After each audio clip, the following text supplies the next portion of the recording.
John Coleman is still in the honeymoon period of promotion after winning the League Two title with Accrington Stanley. Town is still on a high, with the trophy the star attraction in the Arndale Centre at last Saturday's annual food festival, while it is doing a tour of the borough's schools. A video of Coleman's car park karaoke, a jubilant manager joining in the chants with supporters and players outside the Wham Stadium the night they lifted the silverware, is still getting hits online.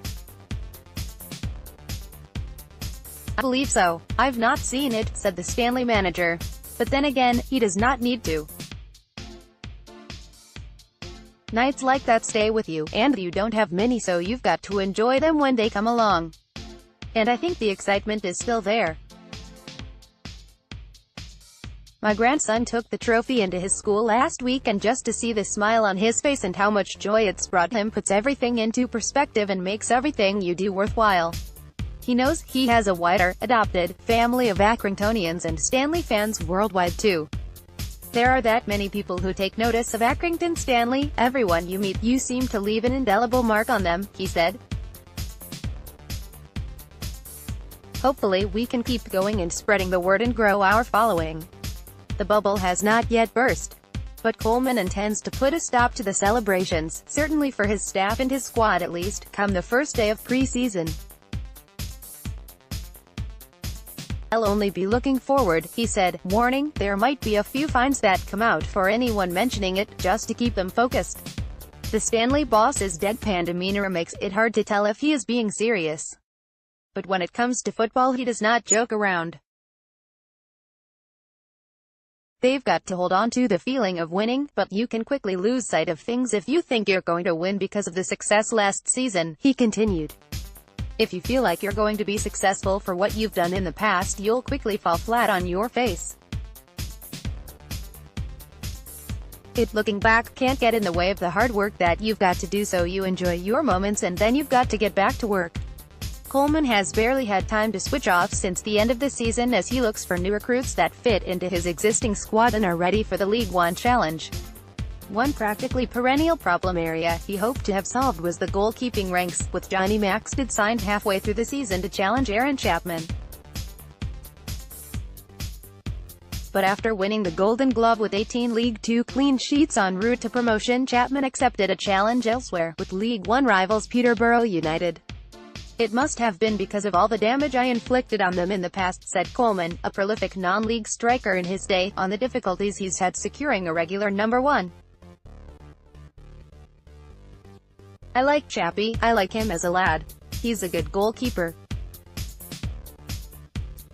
I've shown a lot of faith, and by his own admission he got 19 clean sheets in all competitions, when I think he was surprised he played 19 games, so I have stood by him. You have to get a goalkeeper that people feel confident in, that the defense feels confident in. I think our lads did feel confident in Chappie last year, and Johnny when he came in. It's always good when you've got two good goalkeepers who are pushing for competition." Coleman added, "Chappie's just starting a young family and they might think they have to do what's best for them in the immediate future. It might turn out that he's made a mistake.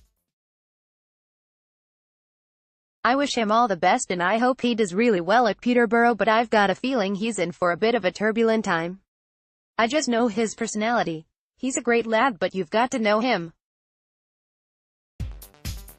I think we treat them right, and we'll just have to replace him, and we'll have to replace him with better than what he was.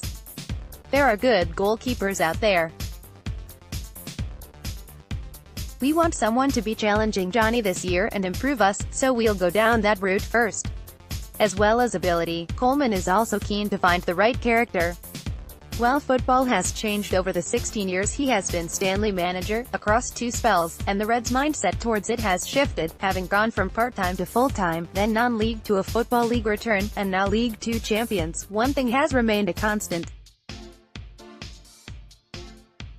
"We're looking for the same type of person," he said. "First and foremost, you've got to have a different personality, you've got to have a different mindset and a different motivation, or sense of motivation, if you're going to be able to compete well for Accrington. We can't offer them riches, we can't motivate them with money. And I don't really like players who are motivated by money. So you've got to be made of a certain character to be successful for Accrington, and thankfully in the past we've been quite good at recruiting that type of person. When you sign a footballer, it's always a gamble. Not everyone fits into your style of play. Sometimes it just doesn't happen for players.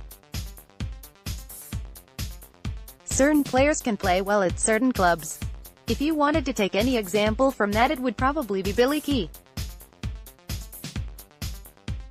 When Billy Key was at Mansfield before he came here, the fans were slaughtering him.